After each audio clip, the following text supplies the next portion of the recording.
They say the most powerful weapon in any war is the one your enemy never sees coming. For me, a young soldier of the German Reich, shivering in the North African dust, that weapon wasn't a tank or a bomb. It was a small, brown rectangle of chocolate, handed to me by an American GI who looked barely older than I was. That simple act of generosity was the first crack in the fortress of my mind, a fortress built of years of propaganda. A fortress that was about to be dismantled, not by force, but by the overwhelming, undeniable power of abundance. My name is Klaus, and my story, like that of nearly 400,000 of my countrymen, is not one of defeat, but of profound and unexpected transformation. We were raised on a diet of fervent nationalism and scarcity. We were taught that America was a decadent, chaotic nation, rotting from within, its people soft, and its industry on the brink of collapse. We were the disciplined, the superior, the inheritors of the earth. We believed it because we had to. It was the only truth we knew. When my unit was captured near Tunis, I expected the worst. Propaganda films had shown us the barbarity of our enemies. I braced myself for starvation, for brutality, for a quick end in a dusty ditch. Instead, I was given a ration. Inside that wax-coated box was a tin of processed meat, some crackers, a fruit bar, and that piece of chocolate. It was more food, and richer food, than I had eaten in a single sitting in months. It was the first mystery, the first question mark, planted in the fertile soil of my certainty. The true assault on our ideology began on the transport ship to America. We were herded below decks, and the familiar dread returned. But then the food came. It wasn't slop. It was hot stew with real chunks of beef, thick slices of white bread, a luxury I had unseen since childhood, and coffee sweetened with a seemingly endless supply of sugar. And then, one sweltering afternoon in the middle of the Atlantic, they gave us ice cream. Ice cream, a frivolous, peacetime delight, a memory from a distant world, to produce, transport, and distribute a frozen dessert to prisoners of war in the midst of a global conflict was not an act of weakness. It was an expression of unimaginable power. It was a quiet, chilling statement of industrial might that no speech from our Führer could counter. We sat in stunned silence, spooning the cold, sweet cream into our mouths, the taste of it mingling with the salty air and the bitter taste of our own dawning confusion.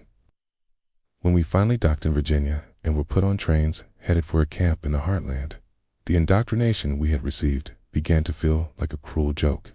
The journey was a rolling panorama of American strength. We passed not through a collapsing nation, but a vibrant, sprawling giant. We saw endless fields of corn stretching to the horizon, so vast they seemed to be a golden ocean. We saw herds of cattle that numbered in the thousands, a river of beef on the hoof. We saw towns where every house seemed to have a car, where children, plump and healthy, played on green lawns. We passed factories with smokestacks puffing confidently into the sky, day and night. Where was the decay? Where was the desperation?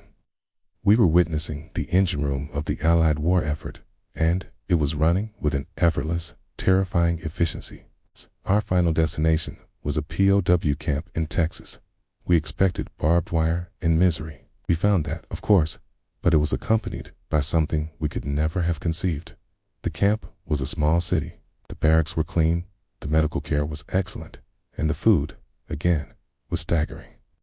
3 meals a day, every day, that surpassed the holiday feasts of our civilian families back home. We ate better as prisoners in America than we had as soldiers of the Third Reich. We ate better than our own generals. The sheer quantity of sugar was a constant source of disbelief. In Germany, sugar was rationed by the gram, a precious commodity.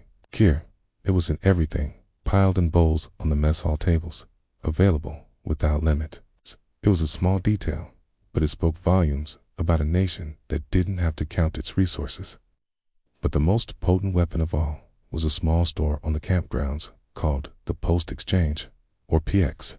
Here, With the small wages we earned from laboring on local farms, we could buy things, not just necessities, but luxuries: cigarettes, soap, magazines, and candy bars by the box.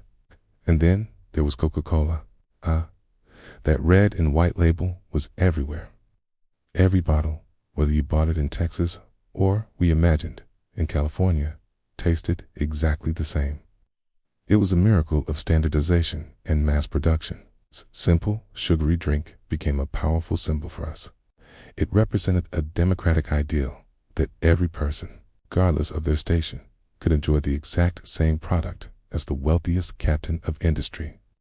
It was a taste of a consumer society, of choice and consistency, a concept utterly alien to our world of rigid hierarchy and state-controlled everything. The work on the farms was perhaps the most eye-opening experience. We, who came from a land that revered the farmer, were humbled by the scale and mechanization of American agriculture. We saw one farmer with a tractor do the work of 10 men with horses. We saw grain elevators that could hold the entire harvest of a German province. We helped pack lunches for local school children and saw that they, too, were given milk, fruit, and sandwiches with a casual abundance that we found breathtaking. It wasn't propaganda, okay? This was reality, and we were living it, touching it, tasting it every single day. The American system wasn't collapsing. It was a behemoth of production that could wage a two-front war and still provide ice cream to its prisoners and milk to its children without breaking a sweat. The final, devastating blow to our worldview came when we were allowed to send packages home. The irony was almost too painful to bear. We, the captured soldiers of a supposedly superior race, began mailing packages of American coffee, chocolate, and canned meat to our starving families in a Germany that was being bombed into the Stone Age. My first letter from my mother after she received a package was filled with a bewildered gratitude that broke my heart. She asked how it was possible that I, a prisoner, had access to such treasures. How could I explain? How could I tell her that the degenerate nation we were meant to despise was feeding me better than our own fatherland had?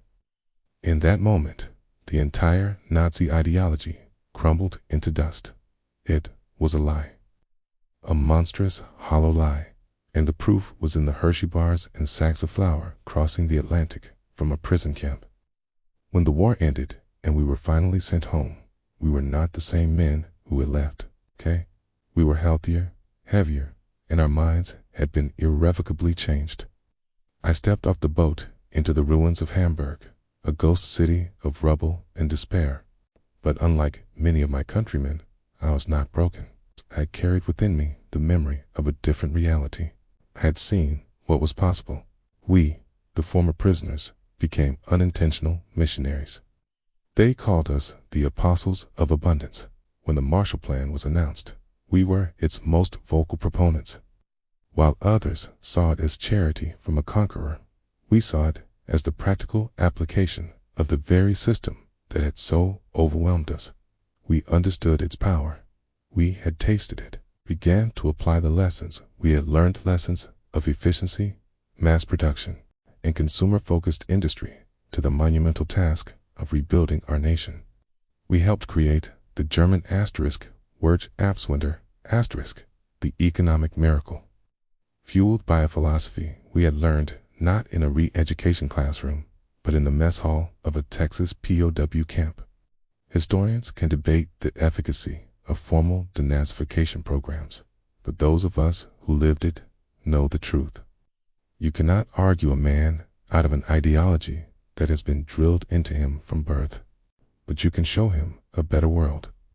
You can hand him a cold bottle of Coca-Cola on a hot day. You can give him a scoop of ice cream. You can show him a system that works, not through force and fear, but through freedom and prosperity. The United States won a victory over us that was more complete and more lasting than any battle.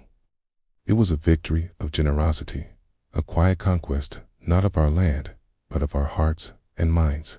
It was a war won with chocolate bars, a revolution started with a simple act of kindness. proving that the most powerful force for change in the world is not a clenched fist, but an open hand.